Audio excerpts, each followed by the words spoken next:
Vamos continuar falando um pouquinho mais sobre esse assunto. Está aqui comigo nos estúdios da RIC TV o cirurgião vascular do Hospital Marcelino Champagnat, o Dr. Maurício Henrique Abrão. Doutor, bom dia, obrigado pela presença. Bom dia, Ronaldo, tudo bem? E aí, essas novas tecnologias, elas vêm para facilitar. Mas, normalmente a gente olha e pensa assim, isso não é coisa de homem, varizes. São, sim, coisas de homem também? Sim, varizes é uma doença dos dois sexos, que afeta muito mais o sexo feminino, mas que, como falado, 1 a cada 5 homens tem varizes. Aos 70 anos, cerca de 70% da população tem varizes. A maioria ainda é mulher, mas os homens afetam. Talvez a associação de que homem tem menos varizes é porque eles procuram menos o tratamento.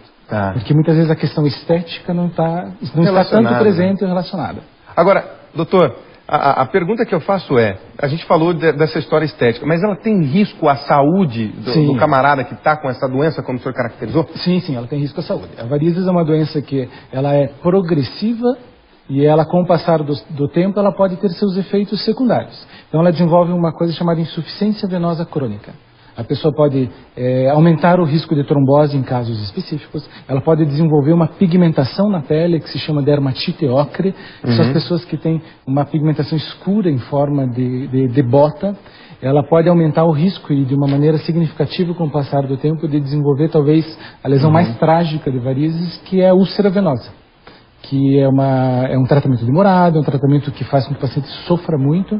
Então ela tem a sua questão estética, mas ela tem os seus sintomas, que muitas vezes são importantes, e tem suas complicações a longo prazo. O senhor falou de sintomas. Quais sintomas são, doutor?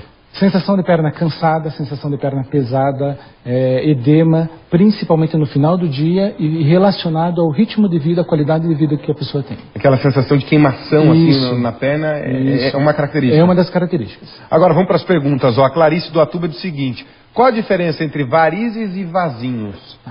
Vasinhos, que são as varicoses, que são as telangiectasias, são vasos de calibre bem pequeno. Então são vasos menores de 4 milímetros de diâmetro, geralmente bem superficiais, em uma camada bem próxima à pele.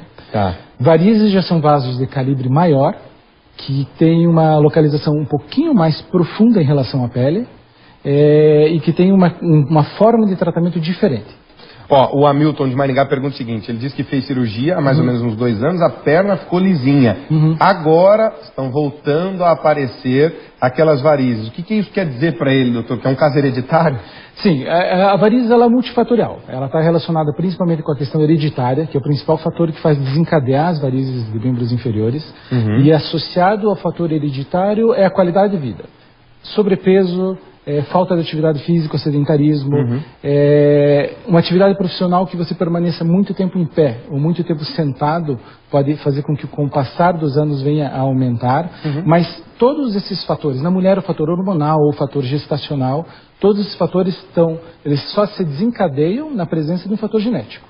Então, a pessoa pode ter a característica genética, a individualidade que faz desenvolver e isso a gente não retira do paciente, não é retirado. Então ele pode tratar suas varizes e ele tem que estar consciente que ele pode ter recidiva. Salto alto pode causar varizes? A Andressa pergunta. Não, o salto alto ele pode causar outros fatores, mas não que ele seja um fator direcionado a desenvolver varizes.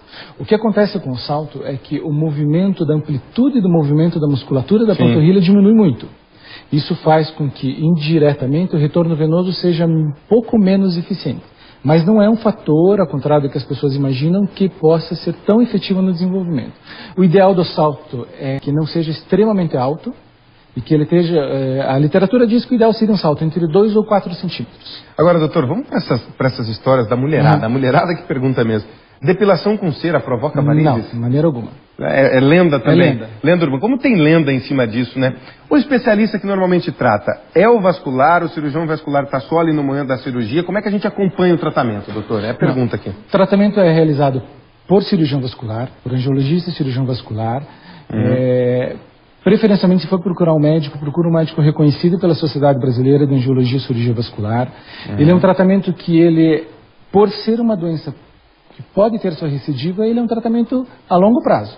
Você trata seu momento, a presença das suas varizes, mas a prevenção futura em relação a ela, isso tem que ser contínuo. Como é que é o prognóstico? A gente já está falando agora.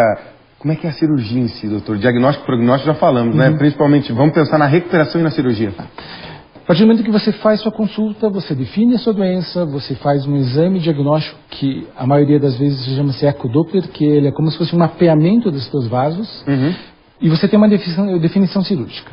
Existem vários métodos para fazer esse procedimento. A cirurgia convencional, que é uma cirurgia que já tem há anos, já está bem desenvolvida, hoje é mais tranquila do que já foi.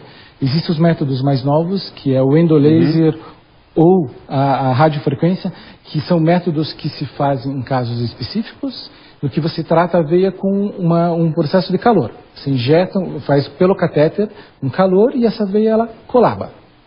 Ela deixa de estar presente e deixa de causar a doença. Sim. Existe um método novo, que é o método da espuma, que ele tem também suas indicações precisas. Ele nunca é feito em um único momento, ele às vezes precisa de 2, 3 ou 4 procedimentos, mas ele é em ambiente de consultório. Tá. Você não faz isso em ambiente hospitalar. Tá. Os 3 métodos, o de laser, o da radiofrequência e o método da espuma, faz com que a recuperação seja infinitamente mais rápida. A cirurgia é o quê? 20 dias? 15 a 20 dias em vida normal. A cirurgia laser é bem mais precoce. Bem mais fácil, né? Doutor, a ideia sempre é prevenir, né? A ideia é sempre prevenir. O tratamento, acima de tudo, é prevenir a doença, prevenir os sintomas e prevenir o desenvolvimento dela. Muito bem. Muito obrigado pela sua participação. Conversou com a gente o cirurgião vascular, Dr. Maurício Henrique Abrão. Obrigado. Bom dia. Até a próxima. Até.